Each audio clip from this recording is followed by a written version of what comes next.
The Royal Blue Podcast from the Liverpool Echo.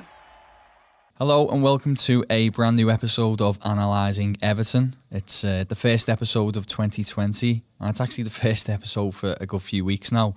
I'm joined as ever by Josh Williams. I've spent all day with him, but for the purpose of the people listening, Josh, how are you? I'm doing alright, mate, yeah, as you probably know. Yeah. Good New Year, mate? Yeah. Good to move into 2020, I think. Yeah, even though 2019 was a good year though, I suppose. Yeah, it was, yeah. For the pair of us. Yeah, well, probably more you than me, actually. But yeah, definitely. Yeah, we'll come on to that. Sorry that we haven't had a show over the last couple of weeks. It's just, well, I'll be frank, I've had some time off over Christmas, which was nice, but I appreciate your messages asking where the show is. It's good to get back on with the show, and it should be more regularly now, so back to normal every Thursday. But a lot has happened since we last spoke. In fact, a lot's happened this week, hasn't it, really? Yeah. But on today's show, we'll maybe briefly touch on Ancelotti, but I think we both agree it's a little bit difficult to gauge what Everton look like under him at the moment, given the fixtures he's had. We'll look back on the horror show at Anfield. We'll have a brief look at some of the squad issues Everton face, and then look on ahead to Brighton, come to Goodison on the weekend. Probably argue that's a must-win in the current climate. Josh, just generally, what have you thought? I'm not putting you on the spot, just general thoughts of Everton under Ancelotti so far. Have you got any opinions? Probably as expected, to be honest. Very little changed. Very little has changed, and I think he's that type. His first few words at the start of every new job seems to be, I don't want to change much. That's not necessarily a negative, that's just the way he is, I suppose. He's a very silent operator in that regard. He just makes very subtle changes here and there. And I like the 4-4-2 that he initially selected. Seems to have used the back three occasionally. Yeah. But I'm inclined to think, this could be wrong, I'm inclined to think that he's done that for the opponents. Yeah. Liverpool and City, and you know. Well, I think that's why it's so hard to gauge where we're at with Ancelotti over these first few games. I mean, it's a small sample size anyway, but you played Burnley, Newcastle, two sides who hate the ball. They don't enjoy possession football. Me and Everton have enjoyed a lot more possession, but then it's almost the complete contrast. You go and play City away at the Etihad, and then a version of a Liverpool side at Anfield. So it's just 4 games that are really different, aren't they? And that's why it's so hard to gauge where we're at under Ancelotti at the moment. So I think that's probably best. I think it's interesting though that each game's been separated by a goal. Yeah.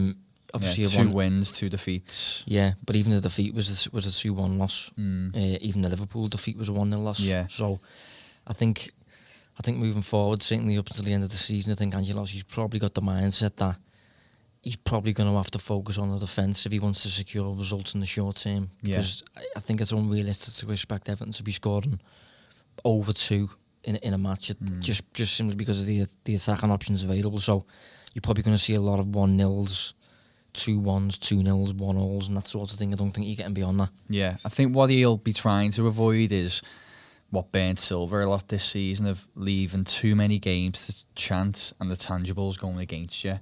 There hasn't been enough control in Everton games this season, and then those kind of fluke goals or VAR decisions or anything going against you can be the difference between obviously you picking up 3 points or none. So I think that'll be his focus in the second half of the season. But anyway, we'll have to address Liverpool, unfortunately, from an Everton point of view, that is. Speak for yourself, mate. Yeah, obviously Josh, modest as ever, I must say. He never rubs it in. He's very objective, but he'll be the happier of the two of us sitting here. What were your thoughts on the game, right from when the teams come out up until it kicked off and from there on? When the teams come out, I expected Liverpool to compete, certainly, because that seems to be, reached a point where that's sort of the minimum requirement, really. But I thought that looking at the two sides, I thought that it'd be tight. I thought that as I said, there'd be competition between both boxes. But I thought that Everton, if any team did, I thought that Everton had the players with the quality to produce a Curtis Jones moment. The moment that Curtis Jones produced to win the game. I didn't think Liverpool had that player really. I thought if any team did, it would be an Everton player like a Richarlison maybe, or a Calvert-Lewin, or a Sigurdsson maybe from long range. I thought Everton had the quality in the 11 to win the match, but obviously Liverpool played as expected, but almost out the skin, I suppose. Boosted by the environment that they were playing within. I think it maybe would have been a different story if it was at Goodison Park, but I just think it followed a relatively unexpected route once maybe we hit the hour mark or so. Yeah, I thought it was a bad display for the whole 90 minutes, to be honest. I think there was an injection of hunger in Liverpool's team, and I don't think you could even use the excuse that Everton underestimated Liverpool or got too confident. I think they didn't have the passion to win the game, if I'm being brutally honest. According to the XG, Everton won the XG 1.46 to 0.67. But I don't think that on this occasion tells the story of the game. They lost the shot count. Everton had 10 shots, 3 on target. Liverpool had 13 with 5 on target. They lost the possession battle as well, 57% to Liverpool.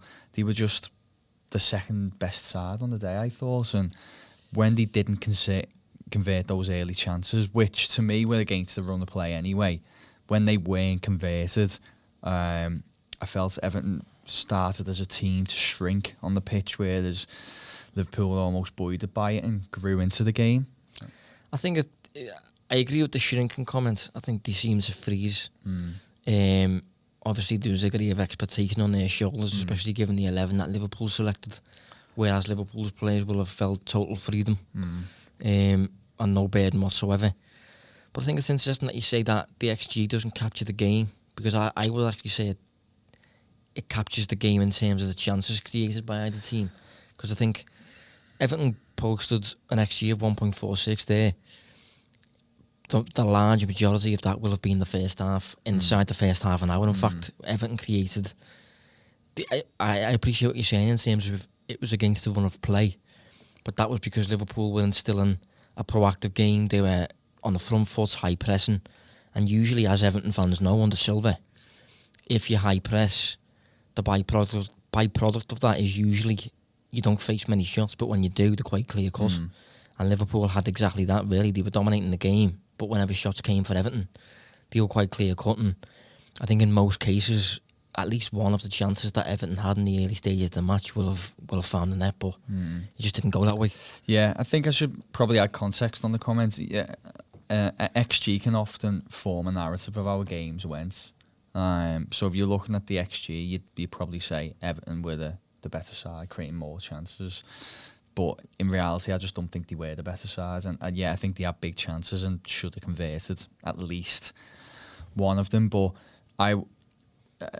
those chances for me, a lot of them seem to be 1 or 2 pass moves, quick moves, getting to the box as quick as possible and getting the shot off. Or Holgate was from a set piece. I think there was a Mina one in there from a set piece as well.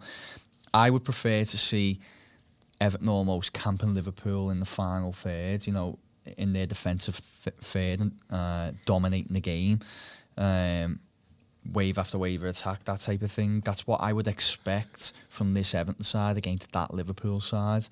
And I think a lot of the frustration stemmed from me that there wasn't any of that.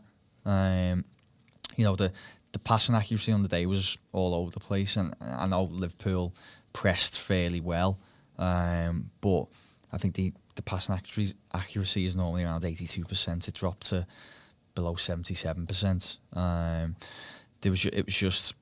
It was a mess, and I think a lot of it is down to the fear factor from some of the key personnel on the pitch. Yeah, I think there's maybe too many players in the squad that they're almost scarred. I think. Yeah. Players like Theo Walcott comes to mind, Sigurdsson comes to mind. Just these players that have been at Everton for a while and have experienced training periods and negative things. You know, just using the example of Liverpool, you know, my own club, we gradually phased out the likes of, you know, Simon Mignolet and Skrtel and players like that who aren't particularly bad, but they just came with baggage, and you could just tell he was scarred and things like that. Karius has had to leave for a similar reason, I suppose. And I think once a player realises that it's not going to happen at this club, sort of thing, it takes very little for them to doubt themselves, and it takes very little for them to question their own ability. And once you start doing that, you start making weird decisions on the ball, and you start executing certain actions in a poor way when you're above that, and you know, certain things like that. I agree. I think a few of them did kind of cave under the pressure. Now, I tweeted this out through the week, but I'm sure there's plenty of people listening who aren't on Twitter. I had a specific look at Morgan Schneiderlin, Gylfi Sigurdsson, and also Schneiderlin made more backwards passes to Mina than he made passes to Calvert-Lewin and Richarlison combined. That was a bit of a similar story with Sigurdsson. He made as many passes to Pickford as he did to Calvert-Lewin and Richarlison combined. It was, you know, it was fearful, and people made a few excuses that perhaps the movement ahead of them wasn't great. But maybe the sad act that I am, I watched back the clips, and it weren't. It was a fear to lift your head up and progress the ball forward. Yeah. The kind of stuff that we saw, obviously, a 22-year-old and Chiravella doing for Liverpool so successfully, specifically in the second half. And you mentioned Walcott there. I do want to mention him because he actually started really well, didn't he? Looked quite dangerous. Yeah, first half, yeah. He completed 10 of his 13 passes in the first half. He made 2 key passes as well, nearly obviously set a goal up. But he's a player that, as you said, when things start not going your way, I think his head goes, if I'm being frankly honest with you. In the second half, he completed just 2 of his attempted passes, and he become a bit of a liability, I suppose. Yeah, there was a moment around the hour mark where Everton had a counter-attack, and he was just on, like, running towards the inside right position, and he'd got ahead of Liverpool's left back. I think Richarlison was on the far side, and it just required either Walcott to go closer towards goal before playing a cut back across the goal, or for him to just, you know, dink it over the Liverpool centre back for a clear cut chance. But he really, really overhit it, and I think it either went out for a goal kick or a throw in near the corner flag. And at that point, I remember thinking to myself that, I don't know, something's impacted him here. He's not performing as he usually would. He's not performing similar to how he was in the first half. I don't know what it was. Maybe it was the environment. As I said, the burden on the shoulders, the expectation. Some players just aren't particularly well suited to coping with it. And I think, you know, looking ahead to the summer, I think Brandt's has got Everton needs to get rid of the players that have had their shot, if you like. The players that are just, and I don't mean get rid of and not replace. You've obviously got to get new faces in that are like starting from scratch with a clean slate, no baggage at all. But the players that have got baggage, like, you know, Walcott, Sigurdsson, Schneiderlin, just accept defeat, I think, now. Yeah. Take losses on the money that you pay for. Phase them out basically if you can. Yeah, I agree. Yeah, because, you know, there's big wages on there for these players, and it could be freed up for people who are going to have more of an impact on the side. One thing we've spoke about on other shows, spoke about it earlier, but I think it's really imperative to point it out here. It really demonstrated, didn't it, the differences between Liverpool and Everton in terms of a term you use quite a lot, I've used once or twice, just the alignment of how the club seems to be, for Liverpool, just seen from top to bottom, just all in place, perfect. They know what they're doing. You know, a second, maybe even third string side come in and play exactly how the first team will play. It's miles away really from what Everton have, isn't it? Yeah, this is exactly what we've been talking about for the past couple of weeks when there was speculation about the new manager. This is exactly what we care about so much. It's the whole concept of having an identity, principles of play that you abide by no matter what, and that you don't deviate from. And I don't mean in an idealistic sense, like, a possession-based coach that clearly can't do it or something like that. I just mean principles of play that you just don't deviate from, and that are consistent in the players that you're looking for, the players that you're looking to promote, the youth teams, the youth managers, the coaches, the manager.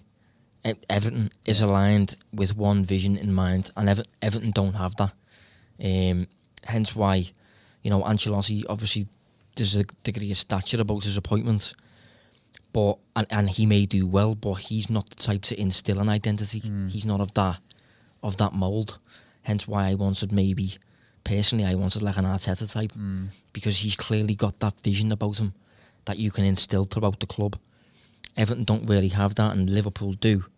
And I think we saw that on the pitch because, I've said before, haven't I, if both teams on that pitch were shadows, you would know which team was Liverpool, even though it was the third strings. And you wouldn't even be able to identify Everton as Everton, even though that was the actual first team. Yeah, I agree.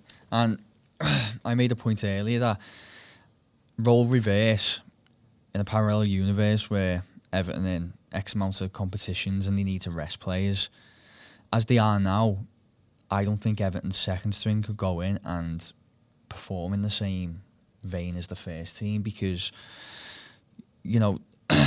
Liverpool, right from the first team to the 18s, certainly in the under 23 side, they mirror how the first team plays. So that's a 4-3-3 like the first team, a high line like we've seen Liverpool doing all season, and they're basically being drilled as to how the first team plays. So any of those players that do make that step up are in a position to positively impact the first team and almost bedding them in for the future.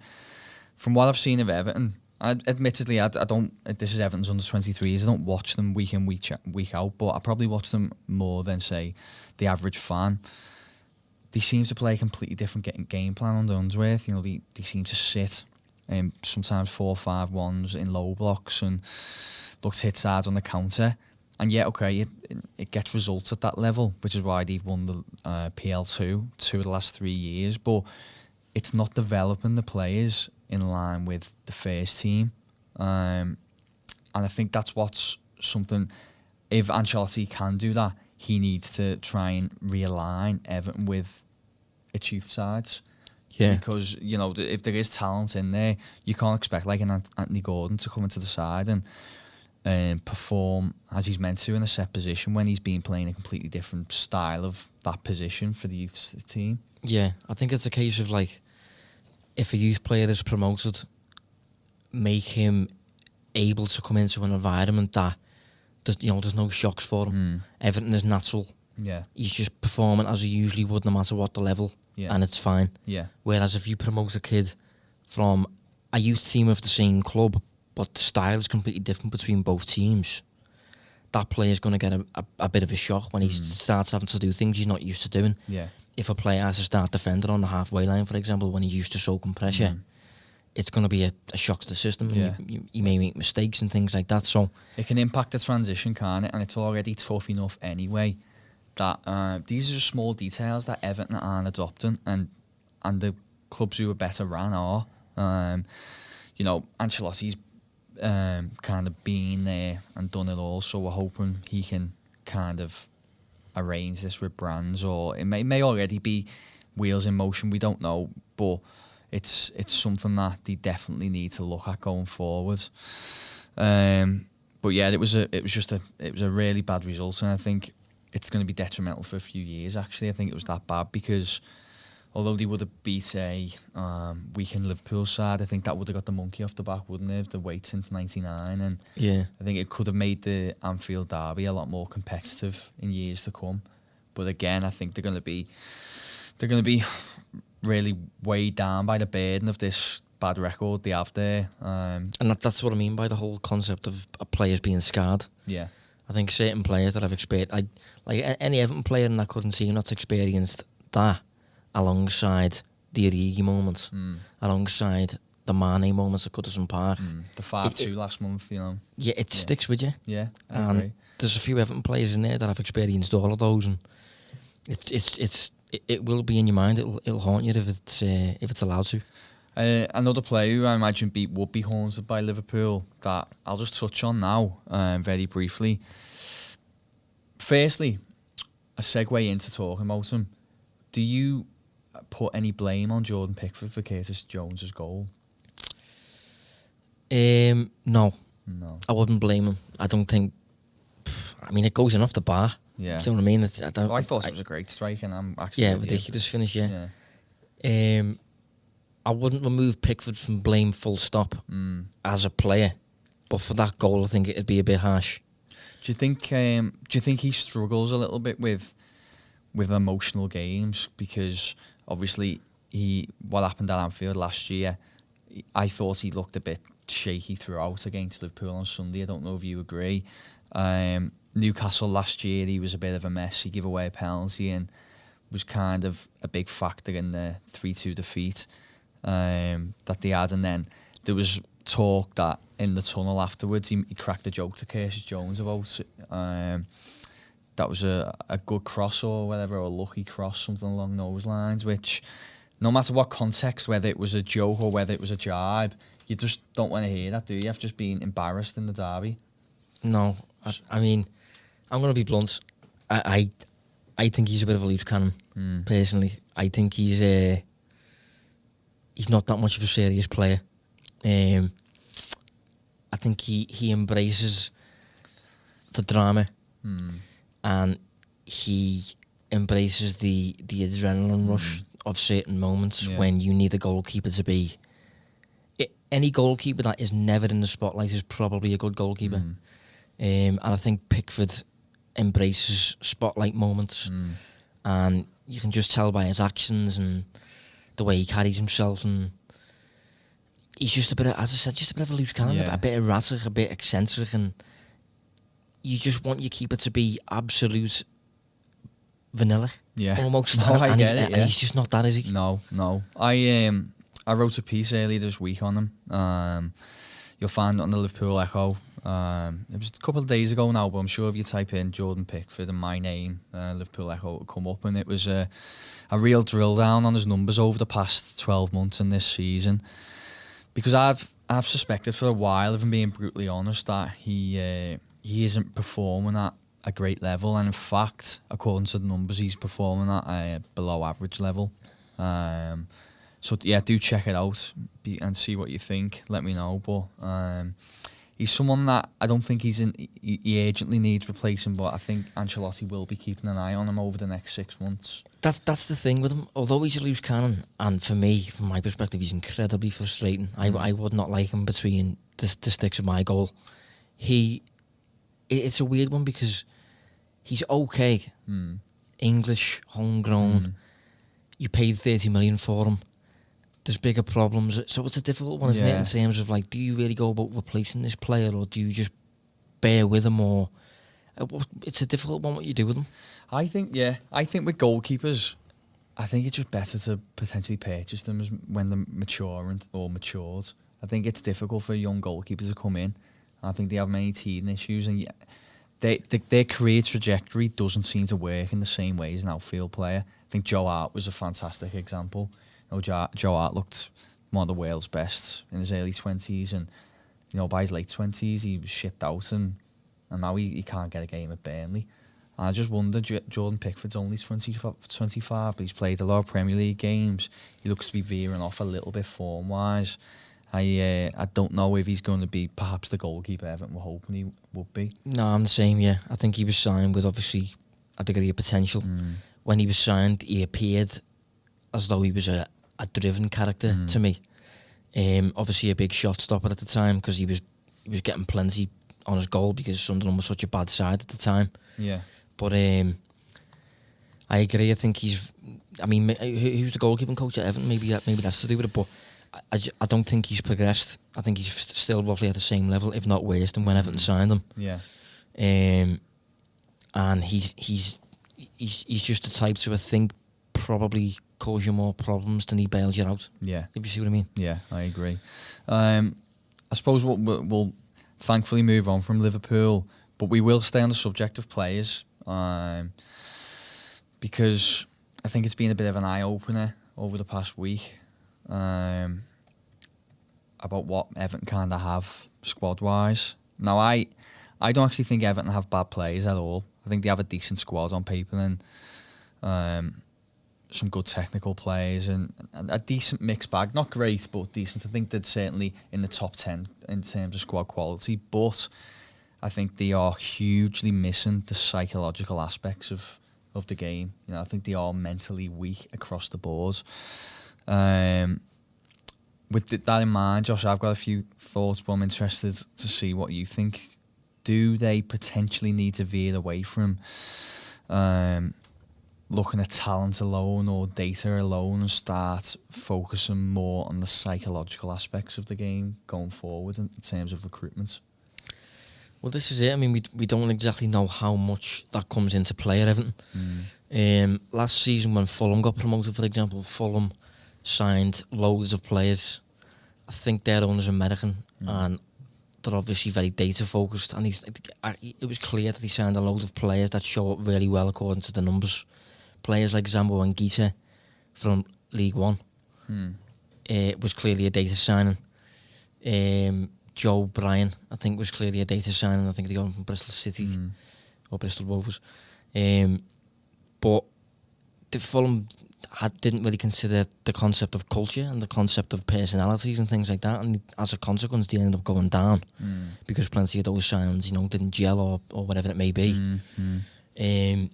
But I don't know, it depends whether Everton actually consider that. I mean, they seem to... I have been a little bit disappointed with Brand's business as a whole, simply because I don't think it's been particularly outside the box. He seems to sign players that, well, everyone's heard of, really. Players that are maybe underused at top clubs. Plenty from Barcelona. You know, Kurt Zouma was at Chelsea, decided to land him. Arsenal, Alex Iwobi. Yeah, Alex Iwobi at Arsenal. But I think I'd be inclined to target players that are hungry to make the same step up as Everton are as a club, if you know what I mean. So Everton are clearly have a desire to step up into a Champions League spot, for example. Everton should sign players that are ready to make that step up and are good enough to make that step up, but also haven't tasted Champions League yet, if you see what I mean. Yeah. Look at teams like Red Bull Salzburg and Ajax and PSV and just those clubs that are on the cusp of consistent European football, but they're not really. Do you see what I mean? No, 100%. Yeah, I'm nodding here with you. I don't know if people are listening or watching, but I totally agree with everything you've said. You know, it has been a case of buying. I wouldn't say has-beens. There's examples of that, but it does seem to be taking talent from elite sides with the thought process of they didn't make it there, but come on, they're a very top side. You know, we're the next tier down, so they'll succeed here. But I will say though, there's nothing wrong with that in moderation.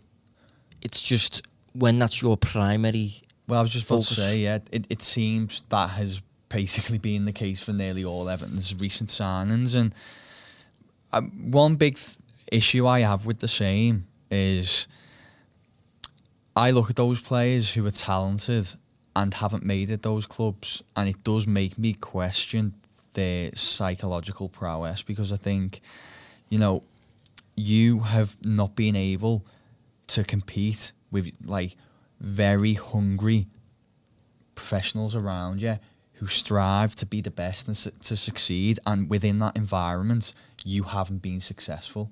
You know, Luca Digne, I do like, by the way, although he's had a bad season, he's kind of gone from Barcelona, PSG, even you have to throw Roma in there. You know, he's been in this environment but hasn't really cut it. You know, Yerry Mina was at Barcelona, he didn't. Alex Iwobi, Arsenal didn't deem him fit good enough. It seems like Everton are buying these players who potentially haven't got the psychological aspect of the game that they need to be successful. I think what I'd say on that is, I'm not sure I'd question whether they've got the psychological capacity. I think what I would question though is whether they've still got the hunger if they've already tasted the top and made a step down. Say for example, Lucas Digne. He's obviously played in the Champions League various times with PSG and Barcelona and things like that. So, okay, he's now at Everton and he'll obviously still want to play at that level. But his desire to reach Champions League football won't be the same as Matt Doherty at Wolves, Cantwell, something for like example. that, yeah. A player who's yet to reach that level. And I hate doing this because I seem to use Liverpool as an example a fair few times. But we'll allow that because I think that obviously trailblazers at the moment, so begrudgingly we'll let the Liverpool references stay. Yeah, but I'm just thinking the likes of Firmino and Wijnaldum and Sadio Mane, Andy Robertson, they all reached Champions League football for the first time together. They had not experienced it. It's a big deal. You want to reach that. You've got the hunger to get that. The problem with signing players from top clubs that are underused is they maybe don't have the hunger to get back to that level, if you see what I mean. Yeah, but I actually think Everton have gone one further than that with some signings. And we're not even talking about unused, we're talking about players on the way down. Like, if we talk about Theo Walcott, who we flagged as being pretty poor, specifically in the second half against Liverpool, you know, he's had his glory days at Arsenal. You know, those medals, he will be showing his grandkids when he retires. You know, he hasn't come to do all that with Everton. He's already done it. He hasn't got that hunger, as you said. Fabian Delph, prime example. Now, I believe Fabian Delph was signed for this quote psychological impact in the summer. You know, people talked about him as a leader. He himself talked about his winning mentality. But before we come to the show, I was talking to Josh and I said, you know, I've watched the Amazon documentary where he's in the changing room, you know, giving the talk, and he does talk the talk. But admittedly, I didn't watch Manchester City every week, but I don't remember Delph ever leading by example on the pitch. It always felt like he was very vocal, but you want players to do it on the pitch, you know, lead by example through the football. And from what we've seen of him so far, okay, he's been in and out of the side, but I haven't seen a performance like that from him at all. And I think he is another player that you could maybe put in the Walcott category, that he's kind of played with an elite side. He's already achieved his success, and maybe Everton's just kind of take me wage and see what I can do there. Yeah, no, I agree with what you're saying. Character profiling is obviously a massive part of scouting, and to be honest, I doubt Everton don't do it or anything like that. Maybe they just have to value it more, have to put it more to the top of what they're actually. I guess that's the point I should have made it clear. The point I was trying to make it, does it need to be just become more of a focus on it rather than it just being part and parcel? Does that need to be up there with the skill set? Yeah, I mean, I will say though that you would get a benefit from fostering a culture inside the club, and obviously if Everton are changing managers every 2 seasons and a sporting director's been brought in and he isn't being particularly allowed to do his job completely because of the chairman, you're going to struggle to do that. So I think if you foster the culture, it would help. You know, think of certain clubs that have had managers in charge for a long time. I think of Nuno at Wolves, Sean Dyche at Burnley. You know, they've got good groups. You get the impression that I love that you avoided the Klopp there. We appreciate that. Yeah. No, but I wanted to show that even the top players can be in a driven group. You know what I mean? It's the 2 teams I've just named have played their first European seasons, I think, in the past 2 years. You know, so I totally agree. Just on all the doom and gloom, is there just a little bit of context required, specifically with the midfield? Obviously, Sigurdsson and Schneiderlin were very poor. Don't look a good duo at all. But there's Gbamin out. Davis is obviously there as well. Gomez out injured. There is better midfielders at the club, isn't there? And if they can get settled back into the side, then shouldn't have to rely on those players going forward. Yeah, I mean, that's Gbamin, to be honest, is a prime example of, I suppose, the type of signing we're talking about in terms of maybe not as low as Mainz, because he's probably not even getting a taste of it at Mainz because it's the lower half of the division. But just a player like that who's maybe unearthing a gem that's ready and capable to make that step up. I'm interested to see how he does once he comes in. I think Andre Gomez is another player who he's not particularly got any massive strengths. But he's got no massive weaknesses either, and I think he's quite a disciplined player. He's a player who does come across as quite a professional. The way he applies himself and things like that. I think Ancelotti will value that. But I don't think it's a case of Everton needing to sign various midfielders from, for all kinds of money. Yeah, I agree. I think there can be 1 or 2 additions, but it doesn't need to be another 100, 150 million down the drain or... spent, shall we say. Anyway, we'll move on and look ahead to Brighton because they're a completely different side to the Brighton that we saw last season, aren't they? Yeah, and they're a well-run club as well. Yeah, they are a well-run club. Actually, a really, really good example. They're not necessarily getting the results at the moment, are they? It's to be expected though, isn't it? Yeah, because it's that... I suppose it's a transition period for them, isn't it? Yeah, but a transition period that, crucially, is quite stable. Yeah. Do you know what I mean? It's not complete overhauls here and there. It's just a transition year in terms of a style of play. They've got a good manager, haven't they, in yeah. Potter? I mean, we've just spoke there about culture. Potter's certainly very, very culture focused. I think I'm right in saying he's got some sort of degree in psychology, I think, or something like that, leadership, I think it is leadership, actually. Yeah. But, because of all that, he tends to be quite a long-term coach, long-term appointment. He's been, he's sort of linked with Everton at the time. But then Brighton give him a 6-year deal. Do you think that would have been a good move for Everton just on that? Or do you think maybe... Because I just wonder whether Everton won't give him as much time at the moment. I think Evertonians, rightfully so, because of how they've suffered lack of success-wise. But I think there's a shorter shelf life at Goodison. I think Potter, for the large majority of clubs, would be a very, very good appointment. I think he's very good at what he does, very level-headed, very smart, and all that sort of stuff. But considering what we said about Everton a couple of months ago, the demand for the team to represent intensity and how the supporters of the club relate to intense football. I'm not exactly sure Potter's that. I'm not saying he's completely the opposite, but the aggressive, in-your-face, assertive style of play that's quite direct while also being modern and progressive. I'm not exactly sure he epitomises that style of play. Yeah. I think that you can possibly get more suitable candidates to an Everton. But I think the ultimate Everton appointment, the ultimate out there, would be a Diego Simeone. Be really, really aggressive, in your face, front foot assertive and all that stuff. Yeah. Elite, well drilled, organised, all that stuff. And he's going to crucially coincide that with, constant development and an identity and all that stuff. And I think Potter's a little bit in a different mould. Yeah. I mean,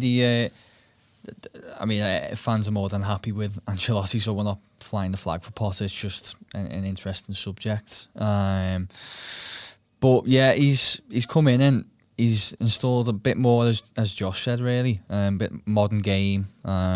He really likes his side to have possession of the ball. He's very flexible, isn't he, with his tactics? I couldn't predict at the moment what formation we'd see. It could be a 3-4-2-1, 4-4-2, maybe even a 3-4-3.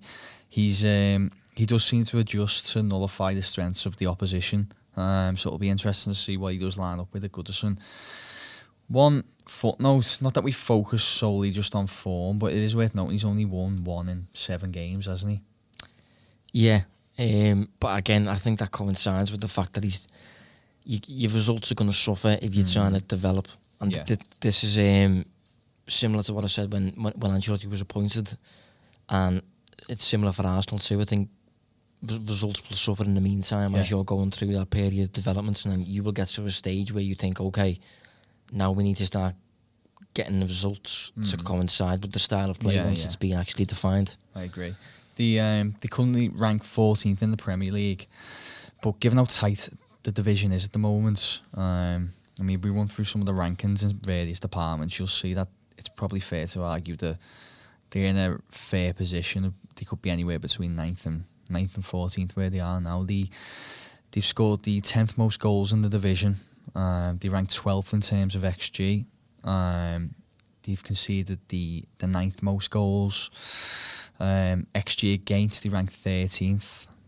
As I said, they like ball possession, and they've got the 6th highest, I should say, ball possession average in the Premier League, which is a testament to that, isn't it? Yeah, I mean, you can see what they're working towards based on those numbers. 7 for shots for, 11 for shots against. So, you know, they're pretty much what you consider quite a mid-table side at the moment, aren't they? Yeah, if you look at, we analysed them a couple of weeks ago for a different match, and if you look at them, they come across as quite a beige, vanilla type team, don't they? Yeah. Because of what they're working towards, as you say, so they come across as a very middle of the road at the minute. But I think that's just with a view to eventually being a really stable, consistent top 10 team. They're a team, aren't they, to watch out for over the next 18 months. I think maybe in 2 years' time, they could be a side really pushing the top 7 or so. Yeah, they're doing what... I mean, I don't have to want to keep saying it because it's coming across quite negative, I suppose, but they're doing what we would have liked Everton to do in terms of going down the long-term route and doing it properly without taking shortcuts and things like that. And I think the hope is, obviously, if there can be some relative success over the next couple of years with Ancelotti, maybe try and solidify top 7 positions and pick up a trophy, and then from there install someone like we say, you know, someone who can kind of then align everything at the club and kind of set the identity for potentially the next 10 years. But do you know what Brighton are doing though? They're doing it properly because, as I said, the whole taking shortcuts thing, what they did, they've obviously got promoted and they've stayed relatively safe for a number of years under Chris Hughton. And while they've stayed safe, they've signed players that are suited to what they would deem as the next step. And then once Potter comes in, he's already got the players to then start with that new style of play. Whereas if you compare that to, say, for example, Crystal Palace a couple of years ago, they wanted to take that shortcut, bring in Frank de Boer, and start building from the back with James Tompkins. And it's doomed to fail. It's not how you do it. And I think Brighton are going to benefit, or they are benefiting from being able to move over to a different style of play because they've got players there that can do it. You know, they've got Lewis Dunk. They've got Lewis Dunk at the back. They've got Adam Webster at the back and build the play. Dan Burn as well. Progressive players. Yeah, they've got, and they seem to have a good data focus, don't they? Data seems to play a huge part in their recruitment. Well, the owner's I think he's a professional gambler, isn't he? It's Tony Bloom. Yeah, so he's well equipped, shall we say? But we'll have to wrap it up because it flew by. It's been good to be back, actually. We'll finish on a verdict. What do you think will happen against Brighton? It's at Goodison. It is at Goodison. I am going to go 2-1 Everton, I think. Yeah, I actually fancy Everton to win. I hope to God players don't win and then come out afterwards and says that was making up for last week. I hope there's none of that. I just hope it's time to knuckle down. Ancelotti's got some time now. He's had some. I think post this game he's going to start getting a decent run of working with them on the training pitch, and hopefully he can start installing some of his ideologies, and hopefully that'll fire Everton up the table. But I do think they'll get a win this weekend. Ironically, I'm also going to go 2-1. Okay. But yeah, thanks for listening, and me and Josh will be back next week. Hopefully it's a bit more of a positive show. Enjoy your week and hopefully a win on the weekend. Cheers, Josh. Cheers, mate. The Royal Blue Podcast from the Liverpool Echo.